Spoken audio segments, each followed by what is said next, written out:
ce que la 5G va transformer au Maroc. Le Maroc entre dans une nouvelle ère numérique avec le déploiement progressif de la 5G en préparation des grands événements tels que la Cannes 2025 et la Coupe du Monde 2030. Cette technologie promet de transformer l'économie en stimulant des secteurs clés comme la santé, l'industrie et les villes intelligentes. Malgré des défis liés au coût et à l'adoption, le pays ambitionne de couvrir 70% de la population d'ici 2030. Cet article constitue une revue de presse tirée de Challenge. Le Maroc s'apprête à franchir un tournant décisif vers l'ère du très haut débit mobile avec le lancement imminent de la 5G. Bien plus qu'une simple évolution des réseaux, cette technologie s'impose comme un véritable moteur de transformation économique et sociale. Son déploiement, étroitement lié à l'organisation de grands événements internationaux comme la Coupe d'Afrique des Nations, Cannes 2025, et la Coupe du Monde 2030, reflète une volonté claire. Faire du numérique un pilier du développement national, souligne le magazine Challenge. Selon Amal El-Fallah Segrouchni, ministre délégué chargé de la transition numérique et de la réforme de l'administration, les objectifs sont ambitieux. Atteindre une couverture de 25% de la population d'ici 2026, puis 70% à l'horizon 2030, en priorisant les villes hôtes de la Coupe du Monde. L'Agence nationale de réglementation des télécommunications, or ANRT, is getting ready to launch the calls for tenders for the attribution of 5G licenses. This is, well, a strategic step that should initiate a profound overhaul of the digital ecosystem. While the focus will be on areas hosting international competitions, the expected impact goes far beyond the scope of these events. Comme l'a souligné la ministre devant le Parlement, la 5G est indispensable non seulement pour satisfaire les exigences techniques des diffuseurs internationaux, notamment la FIFA, mais surtout pour inscrire le Maroc dans une dynamique de connectivité de nouvelle génération.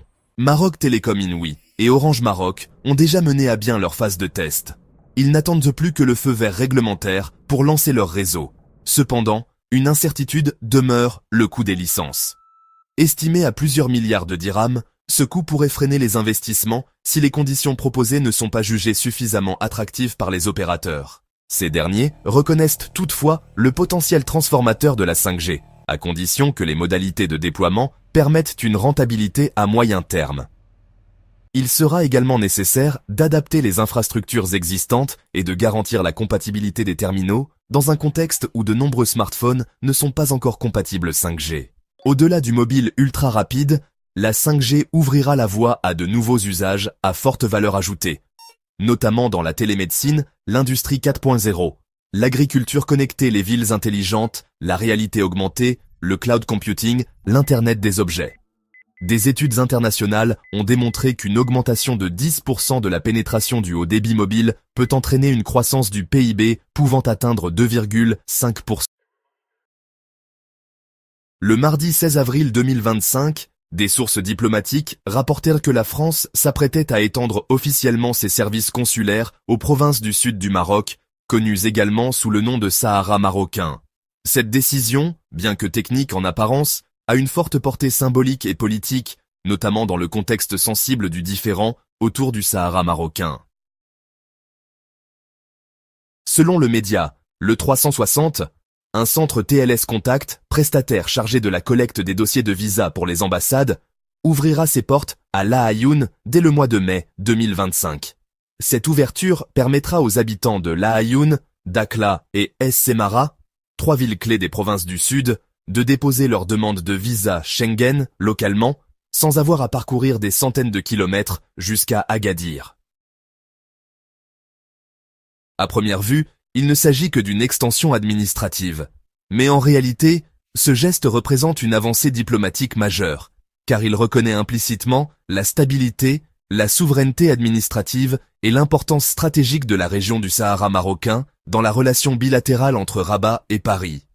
Depuis des années, la France n'a pas officiellement ouvert de consulat général dans les provinces sahariennes, bien que plusieurs pays africains et arabes l'aient déjà fait. Ce nouveau centre consulaire marque donc une étape intermédiaire, mais lourde de signification politique.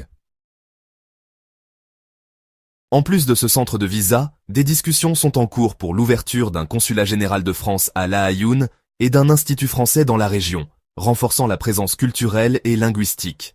Cela démontre une volonté claire de soutenir le développement socio-économique des provinces du Sud, dans la lignée du plan d'autonomie proposé par le Maroc, que la France considère comme une base sérieuse et crédible pour la résolution du conflit. La décision française intervient dans un contexte marqué par une normalisation progressive des relations diplomatiques entre Paris et Rabat, après plusieurs mois de froid diplomatique. L'un des points de friction majeurs entre les deux capitales était justement le manque de clarté de la France sur le dossier du Sahara marocain. Avec cette initiative, la France semble vouloir rétablir la confiance diplomatique avec le Maroc, réaffirmer son rôle stratégique en Afrique du Nord et prendre position face à l'activisme diplomatique d'autres puissances, comme les États-Unis ou Israël, déjà fortement engagés dans la région saharienne. Du côté marocain, les autorités marocaines ont accueilli cette nouvelle avec satisfaction, y voyant une forme de reconnaissance implicite de la souveraineté du royaume sur ses provinces du Sud, et un pas de plus vers une position claire et assumée de la France. Du côté algérien, la réaction a été plus froide. L'Algérie, qui soutient le Front Polisario, considère toute action légitimant la souveraineté marocaine sur le Sahara marocain comme une provocation diplomatique. Il n'est pas exclu que cette décision française ravive les tensions déjà vives entre Alger et Paris. Plusieurs facteurs expliquent ce timing stratégique. Pression du Maroc pour une position claire de la France sur le Sahara marocain, concurrence diplomatique avec d'autres puissances, USA, Espagne, Russie, etc. Volonté française de sécuriser ses intérêts économiques et sécuritaires au Sahel via un partenariat renforcé avec Rabat de stabilisation interne du Maroc dans ses provinces du Sud où des investissements massifs sont en cours. L'élargissement des services consulaires français aux provinces du Sud n'est pas une simple réforme administrative.